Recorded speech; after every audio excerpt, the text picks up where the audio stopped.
성호경하고 하겠습니다. 성부와 성자와 성령의 이름으로 아멘.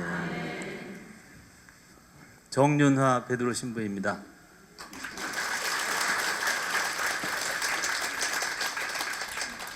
여러분들 잊어버렸나 물어봐야 되겠다. 여러분들 처음 뵙겠습니다. 잊어버리셨어요. 이렇게 하는 거예요. 이제 한국의 103위 성인 시성식을 교황 요한 바오로 2세 교황께서 여의도에 오셔서 103위 시성식을 해주셨을 때 그때 슬로건이 이 땅의 빛을입니다. 그런데 빛을 못 보는 분들, 앞을 못 보는 분들, 시각장애인들에게 한 200명에게 안구 기증을 받아서 개안수 그냥 그러는 거죠. 그러니까 저절로 들어갔다 나왔다 그래요.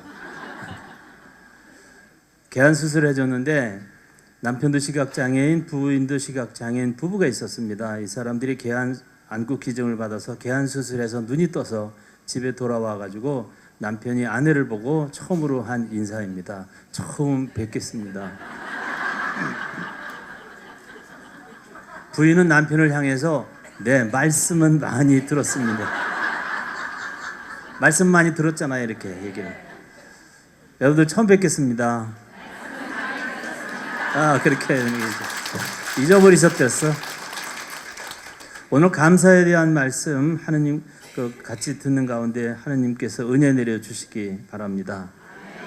우리가 감사할 일이 참 많은데 생각을 못하고 있을 때가 많습니다. 그리고 감사에 대한 말씀과 또 부활에 대한 말씀을 드리고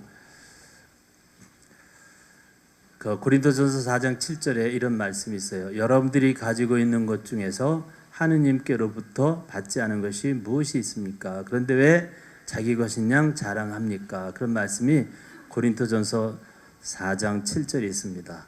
내가 가지고 있는 것 중에 하느님께 받지 않은 것이 무엇이 있을까?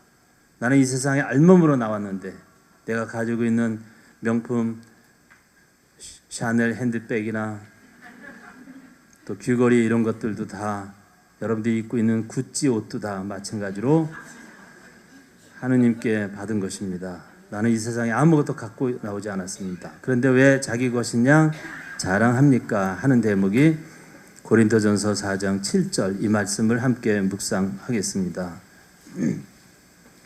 한국 사람들의 생활 필수품은 50년 전에는 70가지였다고 그럽니다. 그런데 50년이 지난 지금은 700가지가 되었대요. 그 700이 다 뭔지 모르겠지만 옛날에 휴대폰도 없었고 또 다리미도 없었고 세탁기, 냉장고 이런 게 다 없었을 거예요. 이런 생필품을 다 합치니까 70가지에서 700가지로 늘어났다는 것입니다. 50년 동안 생활 필수품이 10배로 늘어난 것은 생활이 편리해졌다는 증거도 되지만 복잡해진 증거도 되고 풍부해진 증거도 되지만 욕심이 많아졌다는 증거도 됩니다. 사람이 많은 것을 가지면 가질수록 더 욕심이 많아요. 10배나 편리해졌으면 50년 전보다 10배는 더 하느님께 감사해야 하는데 그 감사하는 면에서는 오히려 퇴보했다고 볼 수 있는 것이 솔직한 우리 심정입니다. 요즘에 젊은 사람들은 우리보다 훨씬 더 많은 것을 가지고 어렸을 때부터 이렇게 살아나가는데 감사하는 마음이 없어요. 의뢰 있는 것으로 생각해요. 우리가 그 옛날에 어떻게 살았나. 저는 옛날 시골 김포 양곡에서 살았는데 양곡이 이제 고향인데 그때는 정말 50년, 60년 전에 먹을 것도 없던 시절에 시골에서 자랐습니다. 그때는 정말 삶은 달걀 하나 먹어보기도 힘들었어요. 저희 집은 굉장히 미신을 많이 먹고 미신 많이 믿고 그래서 먹을 것도 없었을 때 우리 집은 매년 굿을 했습니다. 그런데 저는 굿하는 걸 좋아했어요. 왜냐하면 굿이나 보고 떡이나 얻어 먹으니까. 내가 언젠가도 말씀을 드렸는데 우리 집은 아버지가 굉장히 무서웠습니다. 우리 형제들이 6형제인데 방 안에서 조잘거리고 있다가 우리 아버지가 들어오시면 숨을 못 쉬었어요. 그런 무서운 아버지와 함께 어머니가 아버지를 잘 맞춰가면서 그 자식들을 사랑하고 이렇게 잘 사셨어요. 그렇지만 어머니가 절대로 양보할 수 없는 것이 하나 있었어요. 굿을 하는 거예요. 굿. 어느 날 만신집에 가면 만신이 어떻게 했으면 좋겠습니까? 누가 아프든지 하면 그러면 그 만신 꼭 세 글자를 얘기했대요. 굿해라. 그래서 굿을 했어요. 우리 아버지가 나중에 별거 다 한다 그러면 당신도 가정을 위한 것이니까 따르세요. 우리 어머니의 단호한 모습을 그때 처음 봤어요. 그래서 매년 우리 어머니가 굿하는 건 장학을 하셨어요. 그런데 초등학교 5학년 때는 아마 이 만신이 네 글자를 이야기한 것 같아요. 대굿해라. 그래서 대굿을 했어요. 3일을 했습니다. 세 번째 날 박수무당이 왔어요. 그리고 작두를 2개를 갈더니 양옆에 백설기 떡으로 간격을 띄워놓고 붕대를 감은 작두 2날을 드럼통을 뒤집어 엎어놓고 그 위에 작두 2날을 놓고 양말까지 벗은 이 박수무당이 작대기를 잡고 작두에 올라가서 정성이 부족하거나 그러면서 대굿을 했던 것이 기억이 납니다. 초등학교 5학년 때요. 그런데 그 박수무당이 그 위에서 하나씩 가족들의 앞으로 일을 봐줬대요. 나는 작두 탄 거는 기억이 나는데 초등학교 5학년이라 거기서 무슨 말을 했는지 몰라요. 나중에 우리 어머니가 그러셨어요. 이 집에 큰 아버지는 잔병이 많다. 우리 아버지는 건장하셨는데 잔병이 있었어요. 우리 어머니는 체구는 작아도 매사 충실하게 뭘 이렇게 매사에 그 철두철미하게 준비해서 하기 때문에 그르침이 없는 인생을 살 것이다. 이게 좋은 거예요. 우리 어머니의 교회가. 이제 우리 6형제 중에서 저는 3남 3녀 중에서 막내였는데 제일 큰형 명이 짧다. 우리 큰형은 40에 사고로 돌아가셨어요. 이 집에 큰딸 우리 제일 큰 누나 되는 일이 없다.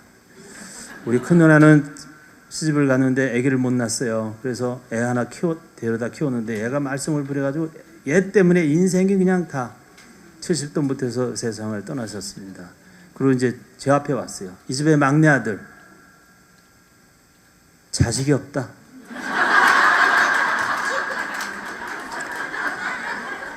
저희 마을의 박수무당 때문에 신세가 이렇게 됐어요. 그때 우리 집은 굉장히 가난했는데 박수무당 앞에는 돈도 이렇게 막 쌓여있고 그렇더라고요. 그런데 우리 어머니는 대굿을 하고 난 다음에 선언했어요. 이제 우리는 깨끗하게 성당에 다닌다. 개신교 가고 싶은데 교회도 가고 싶은데 그거 너 번잡스러워서 싫다. 성당으로 간다. 우리 어머니 성격이 맞아요. 그 누살리 공소가 있었어요. 그냥 간대요. 그래서 우리 어머니가 이상하다 그랬어요. 왜냐하면 박수무당에 돈도 많이 쌓아놨던데 그냥 성당 갈 바에는 대구 터지 말고 가지 왜 가냐고 또 어린 마음에 또 그냥 그랬어요. 그랬더니 어머니가 다 뜻이 있어서 그래 그러면서 말하셨어요. 근데 우리 어머니가 입버릇처럼 말씀하신 것이 있었어요. 종교를 바꾸면 집안이 뒤집힌다. 그래서 내가 엄마한테 그랬지. 엄마 우리 집안 뒤집히나 자초지나 거기서 거기야 뭐. 그래서 우리 어머니는 집안이 뒤집힌다는 그거 생각 때문에 그런지 대굿을 해가지고 이쪽에 안심시켜놓고 이쪽으로 따고 가시는 것 같아요. 그래서 성당에 다니게 됐어요. 우리 어머니 누가 인도한 것도 아니고 그냥 느낌 대굿을 하면서 구슬하면서 야 이게 아니구나 이런 생각을 하셨을 거예요. 그렇게 어떻게 하다가 저는 초등학교 6학년 때 영세를 받고 어떻게 하다 고등학교 3년 지나자마자 해화동에 있는 서울신학교에 오게 됐어요. 나는 내 인생 나도 몰라요. 이게 어떻게 왜 내가 신부가 됐는지 몰라요. 우리 어머니는 그때는 미신을 잘 믿던 어머니가 기도도 열심히 하시고 신앙이 굉장히 열심히 지셨어요. 저는 그거를 얘기하려고 그런 것이 아니라 그때 우리가 얼마나 고생하면서 살았냐고요. 먹을 것도 없던 그 시절에 내가 살던 시골은 참으로 어렵고 힘든 일이 많았습니다. 외풍이 센 온돌방에서 새우잠을 자는데 우리 아버지, 6형제 우리 어머니 다 그렇게 잤어요. 춥게 잤잖아요. 다. 새우잠을 자고 찬물에 머리 감고 빨래하고 또 손에 얼음이 들었던 그때를 생각해 봅니다. 휘몰아치는 겨울 바람에 학교 갈 때 물론 오래 걸리지는 않는 거지만 3, 40분 걸리는 시골 학교지만 옷도 뭐 변변치 않아서 이런 거 하나 입었겠죠 뭐 옛날. 지금은 뭐 패딩에다 뭐 많지만 그때는 이 옷이 없었잖아요. 이런 거에다가 여기에 싫으니까 옷을 이렇게 하고서 개걸음으로 학교 다니고 그랬던 때를 이렇게 생각해 봅니다. 시대는 지금 많이 변했습니다. 근데 옛날이 오히려 지금보다 더 감사하는 것 같아요. 늘 감사하는 마음이 어머니 입에 다 있었어요. 지금은 70까지가 700까지가 되었는데 정말 감사하는 마음이 있느냐 하는 거예요. 많이 가지면 가질수록 감사는 더 부족한 것이에요. 편리해진 것이 많아졌는데도 하느님께 감사하는 마음은 없어진 것 같아요. 누구나 지금의 처지가 오로지 자신의 노력 덕분이라고만 생각하겠지만 그렇다면 큰 오산입니다. 우리 역사 속에, 우리 노력 속에, 우리의 고통과 땀 속에 하느님께서 역사하신 나의 역사가 있어요. 나는 가만히 생각해 봐요.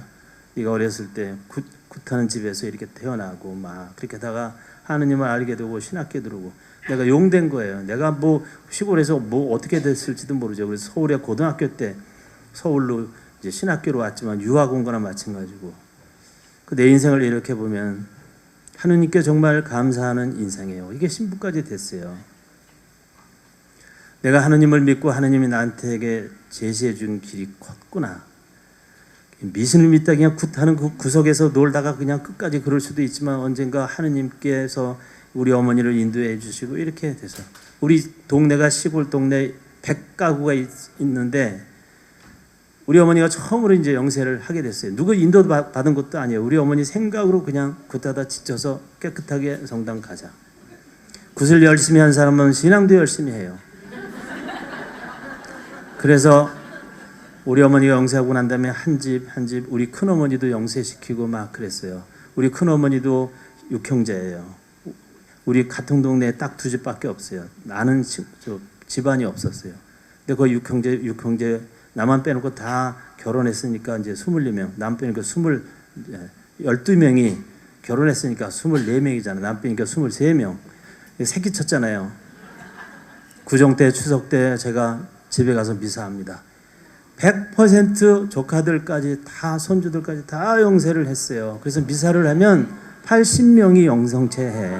그러니까 얼마나 많이 이런 것을 보면은 정말 하느님께서 우리 어머니를 끌어들이시고 이렇게 그래서 동네가 제가 신부되고 그럴 때는 우리 동네 70집이 가톨릭 신자가 되었습니다. 이런 것들이 우리 어머니의 은혜는 아니고 우리 어머니의 노력이 그 안에 많이 포함되어 있다는 생각이 들어요. 그래서 우리가 감사할 일을 이렇게 생각해 보면은 생각을 못해서 그렇지 얼마나 감사할 일이 많은지 모릅니다. 물질도 풍부해지고 생활도 편리해지면 하느님께도 감사해야 하는데 오히려 탐욕만 더 늘어나고 감사는 없어지는지도 모릅니다. 어느 날 여우 한 마리가 너무 배가 고파서 먹이를 찾아 뺑뺑뺑뺑 돌다가 어떤 포도밭을 하나 발견하고 포도밭을 가서 포도를 따먹어야 되겠다. 그랬는데 뱅뱅뱅뱅뱅뱅 포도밭을 돌아도 쌀이 울타리가 너무 촘촘해서 들어갈 데가 없었어요. 마침 조그만 구멍이 하나 있었는데 거기를 들어가려고 그러니까 너무 배가 나와가지고 들어갈 수가 없었어요. 그래서 3일을 굶었어요. 간신히 배가 홀쭉해가지고 쌀이 위로 들어가서 포도를 있는 것껏 따먹고 이제 나오려고 그러는데 배가 뚱뚱해서 나올 수가 없었어요. 그래서 3일을 굶었습니다. 그러고 난 다음에 간신히 포도밭을 빠져나오면서 하는 소리가 이런 젠장 들어갈 때나 나올 때나 배고프긴 똑같거든요. 이 이야기는 탈무드에 나와 있는 이야기입니다.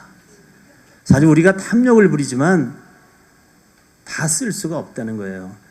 포도를 탐욕스럽게 먹어대지만 다 내 거가 되지 않는다는 뜻이기도 합니다. 이 재물이라는 것은 바닷물 같아서 먹으면 마시면 마실수록 더 갈증을 느낀다고 그랬어요. 아마 우리가 70까지에서 700까지가 되니까 정말 하느님께 감사하는 마음이 있어야 되는데 그게 오히려 반대가 되고 탐욕만 더 늘어나는지도 모릅니다. 제가 본당을 옮길 때 짐이 늘어나요. 보좌신부 때와 지금 보면 늘어나요. 많이 버려도 또 늘어나요. 카톡 왔는데 보세요.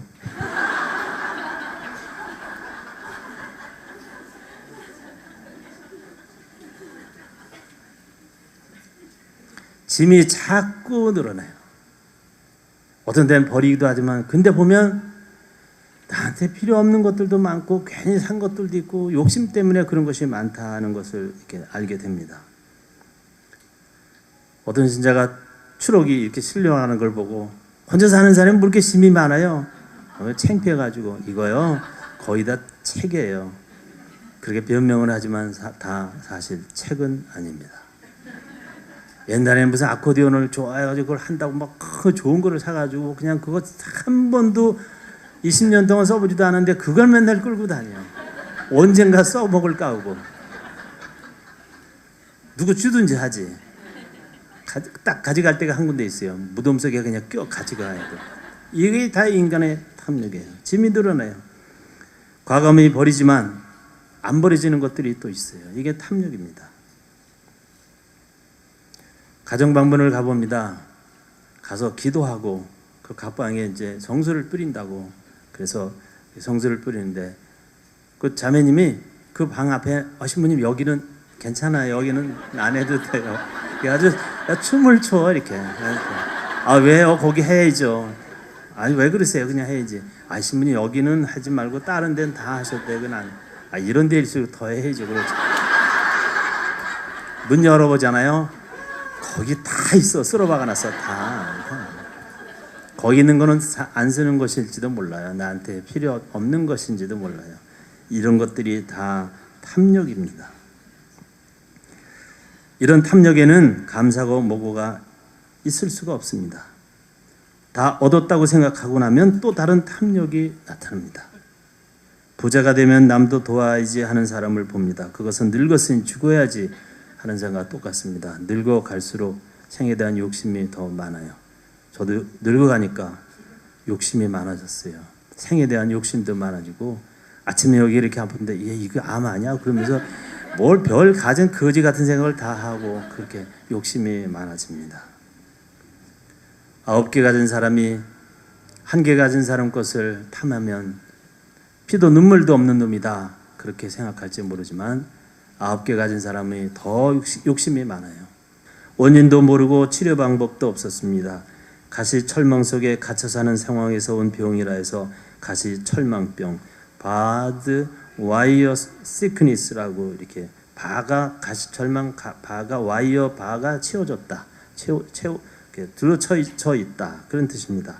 이 환자들은 자기를 가두고 있는 가시철망이 희망을 앗아갔다고 해서 하루 종일 투덜대고 불평하면서 살았습니다. 인간을 불만의 분악으로 만들어 감사할 줄 모르는 사람으로 만들어 버린 것입니다. 그런데 이 가시철망병은 포로 수용소에만 국한되어 있는 것이 아닙니다. 오늘 사는 우리들에게도 있어요. 뭔가 보면 답답해. 아침에 나는 눈이 안 떠지기를 바라는 마음으로 그 전날 잠자리에 드는 사람도 있어요. 같은 수용소에 살면서도 누구는 이 병에 걸리고 누구는 안 걸린 원인은 무엇일까?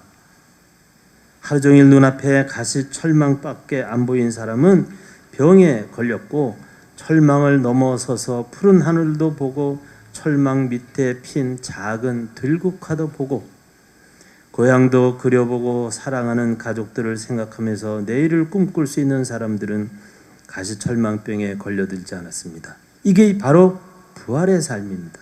희망을 가지고 사는 거예요. 성경은 현대인이 가시철망병에 걸리지 않고 행복하게 살 수 있는 비결 하나를 가르치고 있는데 그것이 어떤 처지에서든지 감사할 수 있는 마음을 가지라는 것입니다. 감사하는 마음을 가진 사람은 우울증에 걸리지 않아요. 가톨릭 신자가 우울증 환자가 제일 적다는 조사 통계가 있었어요. 왜냐하면 평화가 있기 때문입니다.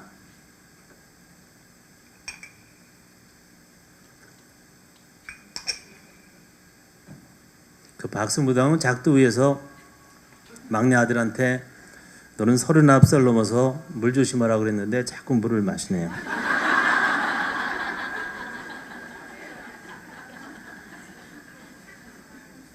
짜증내고 불평하고 마음대로 안 된다고 한탄하자면 죽는 날까지 중얼거려도 한이 없습니다. 어떤 사람은 불행한 인생을 살아갑니다. 우리의 눈을 좀 더 크게 떠서 넓게 보고 멀리 보는 것이 종교이고 그게 신앙입니다. 신앙생활을 가진 사람이 멀리 보지도 않고 늘 우울하고 그러면 그 사람은 부활신앙이 아니에요. 부활은 늘 희망을 갖는 것입니다. 오다 보니까 여의도를 이렇게 지나서 왔어요. 벚꽃이 그냥 다 폈어요. 이렇게 뭐 셀카 가지고 사진 찍느라고 사람들이 아주 범벅이 됐어요. 여의도에 있는 그 벚꽃이 몇 개인 줄 아세요? 모르세요? 10,000개예요. 다 폈어요. 다.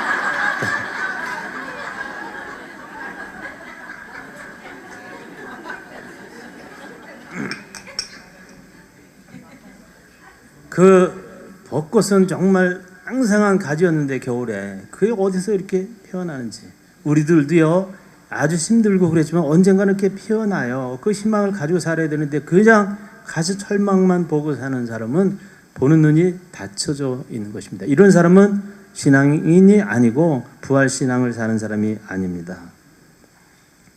곰팡이는 누구나 보아왔습니다. 더럽고 짜증나는 대상으로만 보았지만 런던 병원에 플레밍은 알렉산더 플레밍 이 사람들이 페니실린을 만들었는데 이 사람이 곰팡이를 가지고 만들었어요.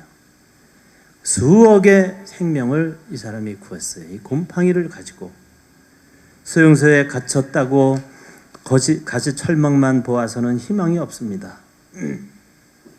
더 높은 하늘도 보고 더 넓은 세상을 보며 더 먼 내일을 볼 수 있을 때 비록 현실은 철망 속이지만 어떤 처지에서든지 감사할 수 있는 마음을 갖게 되는 것입니다. 가시철망병에 걸린 사람한테 치료를 위해 별실로 옮겨주고 좋은 음식과 오락을 제공했지만 효과가 없었습니다. 왜? 보는 눈이 닫혀져 있기 때문입니다. 눈이 열리지 않으면 좋은 여건도 불안과 불만의 조건이 될 뿐입니다. 정말 볼 수 있는 마음의 눈을 뜨는 것이 신앙입니다. 가시철망만 보는 사람은 감사할 수가 없습니다. 신앙의 눈을 가진다면 우리 가정은 희망의 가능성으로 꽉 차 있을 것입니다. 막달라 마리아가 무덤에 가서 어떤 사람이 있는데 우리 예수님을 어디다 모셨는지 모르겠습니다. 이 사람 눈이 안 열려가지고 동산직인 줄 알았다는 거예요. 나중에 예수님인 것을 알았어요. 눈이 그때 띄는 거예요. 신앙은 제대로 된 것을 눈을 떠서 보는 것이 신앙입니다. 바로 부활하신 예수님을 알게 된 것입니다. 눈이 열리면 놀라움을 보게 되고 감사를 보게 됩니다. 파도 치는 홍해를 사람들은 죽음의 바다로 보고 불평했지만 모세의 눈은 그 바닷속에 구원에 이르는 하이웨이를 보고 감사를 했습니다. 누에는 자기의 더러움과 기어다님을 한탄하는지도 모릅니다. 그러나 사실은 나비라는 찬란한 생명이 탄생되고 있는 과정인 것입니다. 미국의 추수감사절이 11월 넷째 주 목요일 날 지내는데 이 사람들은 아무것도 없던 시점에서 시작했어요. 162명이 메이플라워라고는 배를 종교 자유를 위해서 청교도들이 와서 이제 보스턴 중심으로 정착을 하고 이듬해 정말 하느님께 감사의 제사를 드렸는데 그것이 뭐냐면 고구마 몇 개, 감자 몇 개, 옥수수 몇 개 그것으로 감사제를 시작했어요. 그것이 지금 이제 칠면조를 먹으면서 감사절, 추수감사절을 보내고 있습니다. 우리들도 어떤 때 보면은 이제 불경기다 그래서 가슴이 답답할 때도 있어요. 그렇지만 여러분들 한번 생각해 보세요. 나는 지금까지 살면서 호경기라는 말을 들어본 적이 없어요. 근데 옛날보다 훨씬 잘 살아. 이거 어떻게 된 거야 도대체? 우리의 욕심이 과해져서 작년보다 더 나은 거 자꾸 그렇게 생각하기 때문에 그런지도 모르죠. 그냥 올해 거 받아들이고 감사하는 마음을 가지고 있어야 됩니다. 보는 눈이 올바로 돼야 돼요. 하와이에 갔는데 와이키키 해변에서 노인을 만났습니다. 제가 이제 교포 사목할 때 거기서 미국에 있는 교포 사목 신부들 모임을 하와이에서 했어요. 근데 어떤 노인을 만났는데 40년 전에 한국에서 재떨이를 떨어뜨렸어요. 네. 40년 전에 한국에서 사탕수수 밭에 노무자로 일본 사람들한테 끌려온 거예요. 자기는 이렇게 와이키키 해변을 이렇게 바라볼 때마다 너무 고향이 그리워서 고향에 가고 싶은 마음이 많은데 처음에는 돈이 없어서 못 갔고 이제는 부모 형제 다 돌아가시고 자기를 누가 반겨해 줄 것도 같지 않고 그러니까 외롭게 와이키키 해변을 바라보면서 쓸쓸하게 고향 생각을 하면서 산다는 거예요. 그런데 어느 날 이런 생각을 했대요. 이 와이키키 해변이 나에게는 이 고향의 앞바다다. 통영의 앞바다. 노산 선생이 부른 노래 있잖아요. 그 잔잔한 고향바다. 그게 뭐죠? 꿈엔들 잊으리요 그 잔잔한 고향바다. 여기까지 하겠습니다. 이 사람이 생각하면서 이제 아주 고향에 대한 그림 그것이 없어지고 아주 희망을 많이 갖게 되었다는 게 어떻게 보느냐에 따라 다르다는 거예요. 여러분들이 아는 노래 그린 그레스 오브 홈이 있어요. 그린 그레스 오브 홈 그런 노래인데 이 노래는 자기 고향 자기 집 앞에 잔디를 생각하는 거예요. 미국 어떤 사람이 잘못해서 미국 흑인이 잘못해서 감옥에 갇혔습니다. 아침에 일어나면 가시철망병처럼 담벼락이 회색빛 담벼락이 있는 거예요. 저걸 언제나 내가 넘어가나. 자기는 이제 이 형이 끝나기가 뭐 상상도 못할 정도로 많이 남은 거예요. 그래서 매일같이 우울해지고 그러는데 이 사람이 그때 작사를 했습니다. 그린 그레스 오브 홈. 우리 고향의 푸른 잔디. 내가 일어나면 담벼락이 아니라 우리 집 앞에 푸른 잔디다. 이 희망을 가지면서 이 사람이 굉장히 열심히 해가지고 나중에는 모범수로 돼서 출소를 하게 됩니다. 이때 나온 노래가 그린 그레스 오브 홈입니다. 그래서 우리는 어떤 눈을 가지면서 보느냐에 따라서 이 감사의 마음도 달라질 수 있다고 생각이 들어요.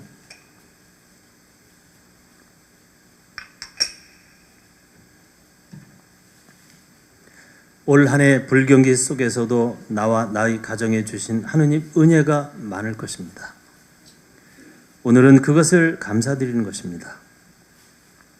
영도는 보는 사람에 따라 의미가 달라집니다. 물이 어는 온도이지만 얼음이 녹는 온도도 됩니다. 겨울에 들어서기 시작할 때의 영도는 옷을 껴입기 시작하는 온도이지만 봄이 오는 길목에서 맞는 영도는 옷을 벗기 시작하는 온도입니다. 똑같은 영도가 어떤 사람한테는 결빙점으로 어떤 사람한테는 해빙점으로 보이는 것입니다.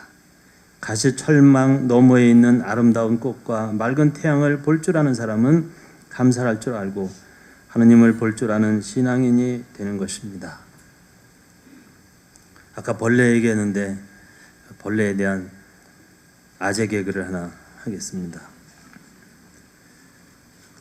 벌레가 이렇게 기어가고 있었어요. 맨 앞에 있는 벌레한테 물었어요. 야, 네 뒤에 벌레가 몇 마리 기어오느냐? 2마리가 기어온다. 맨 뒤에 있는 벌레한테 가서 물었어요. 야, 네 앞에 벌레가 몇 마리 기어가느냐? 2마리가 기어간다. 그래서 가운데 있는 벌레한테 물었어요. 네 앞에 뒤에 몇 마리의 벌레가 기어가느냐? 1마리도 없다. 그랬어요. 가운데 있는 벌레가. 왜 그랬겠어요? 이 답이 너무 엉뚱한 거라 여러분들 죄송하다는 표현을 먼저 말씀을 드립니다. 왜 그랬겠어요? 답이 뭐예요? 가운데 그 벌레 그 새끼가 거짓말한 거예요. 너무 대답이 허무해. 이 문제는 답이 두 개예요. 어느 집에 감나무가 많이 열렸는데 비바람에 감이 15개가 떨어졌어요. 그리고 이 집 그 이장이 원매오 가매오 그러면서 20개를 따먹고, 아버지가 15개 따먹고, 이 집의 막내 아들이 5개를 따먹었어요. 이제 감이 몇 개 있겠어요? 남았어요. 몇 개 남았어요?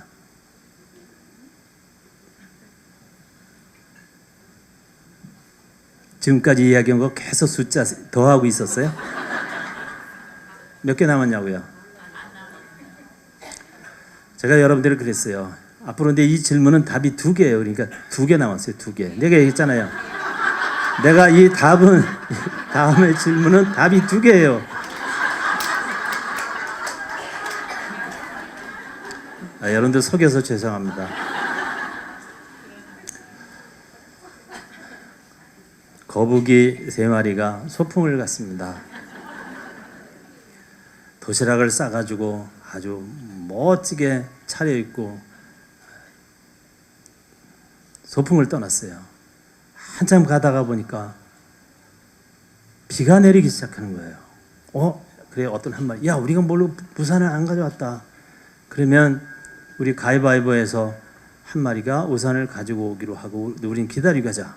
그래서 가위바위보에서 한 마리가 걸렸어요. 자기가 가면서 조건을 걸었어요. 너희들 내가 올 때까지 절대로 도시락을 먹으면 안 돼. 알았어요. 빨리 갔다 올 테니까 도시락을 안 먹는 거야. 알았어. 떠났어요. 얘가 1시간이 지나도 안 와. 10시간이 지나도 안 오고, 하루가 지나도 안 와.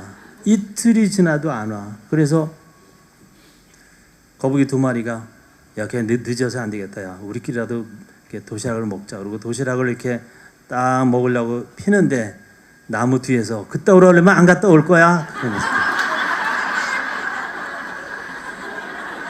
이 새끼 나무 뒤에서 이틀을 망을 보고 있어. 도시락 먹나 안 먹나.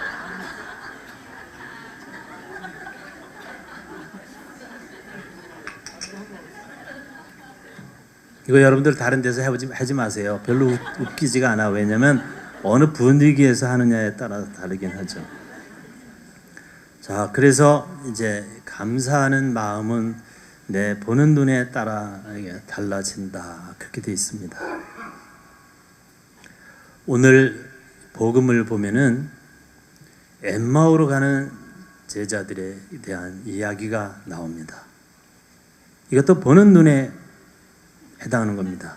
예수님과 함께 갈 때는 보는 눈이 열리질 않아서 예수님을 몰랐어요. 그러다가 빵을 떼어주실 때 눈이 열려서 예수님을 보게 되었다. 우리가 이 세상에서 하느님께 감사하고 막 그러는 거 눈이 안 열려서 그런 거예요. 가시철망만 보이고 담벼락만 보이기 때문에 보는 눈이 없어서 감사하는 마음이 없고 우울하고 또 불평불만이고, 그래서 지금까지 내가 나한테 주신 하느님에 감사하는 마음은 없고 무조건 그냥 야망이 많고 욕심이 많기 때문에 감사하는 마음을 못 갖게 되는 겁니다. 70까지에서 700까지가 되었는데도 오늘 복음에 보면은 루카복음 24장 16절 눈이 가리워져서 그분인 줄 몰랐다. 그래서 슬퍼했다. 그렇게 오늘 복음이 되어 있습니다. 또 똑같이 오늘 복음 루카복음 24장 31절 눈이 밝아져 그분을 알아보게 됐고 예수님 말씀 깨닫고 행복한 마음이 되었다. 오늘 복음 16절에는 눈이 가리워져서 그분인지를 몰랐고 31절에는 빵을 떼어주실 때 눈이 밝아져서, 그러니까 눈이 어두웠다, 눈이 밝아졌다. 거기에 따라서 예수님을 알아보고 못 본 것입니다. 어느 날 예수님이 사람들을 요한세자에게 보냈습니다. 루카복음 7장 24절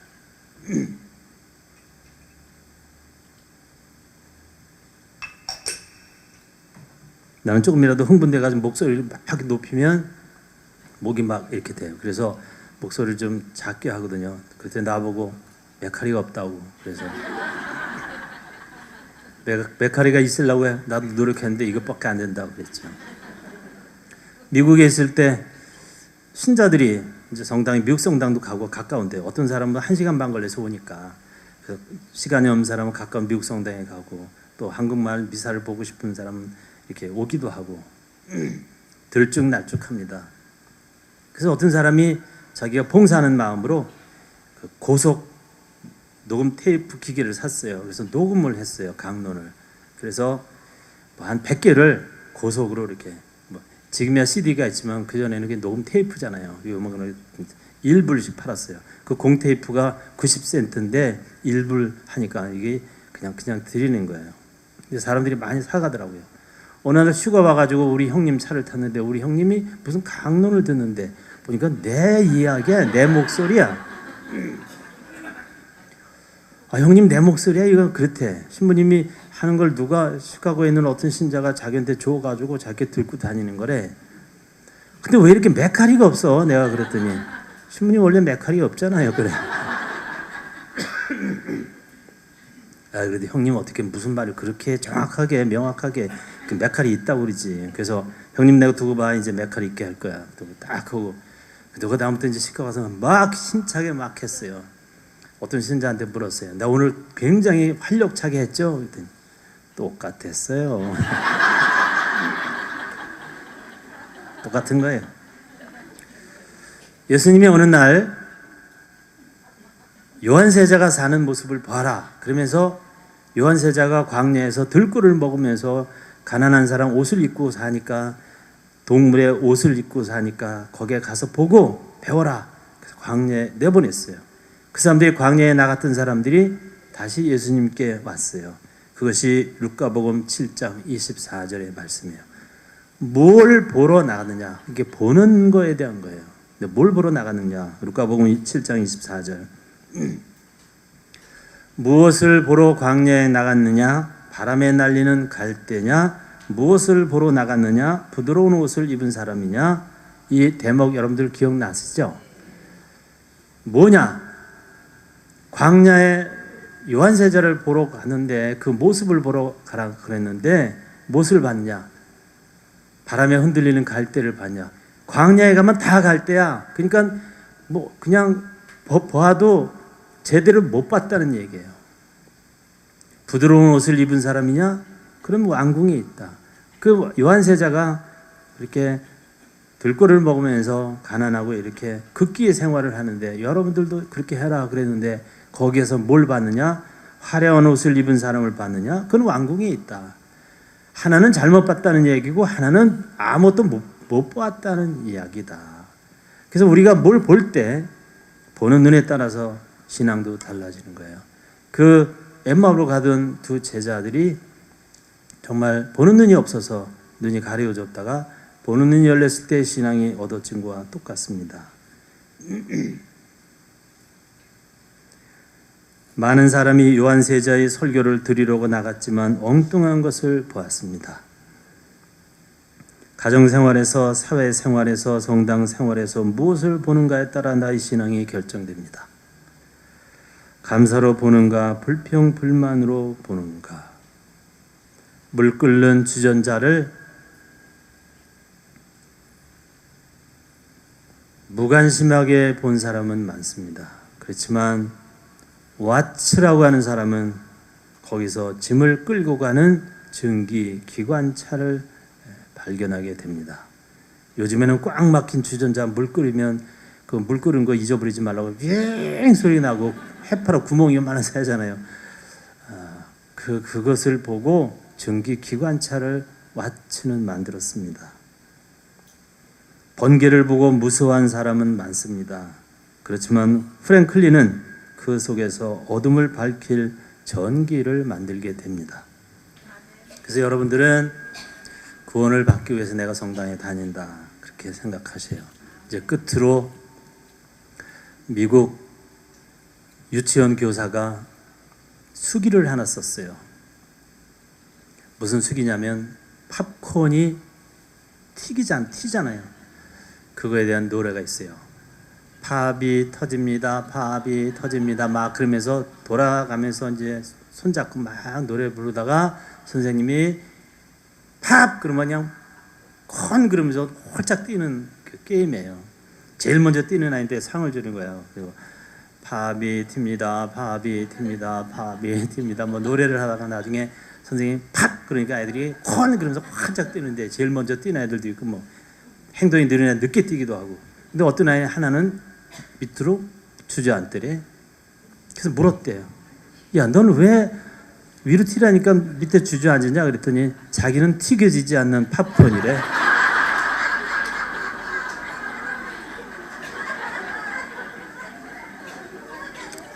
이 유치원 교사가 썼어요.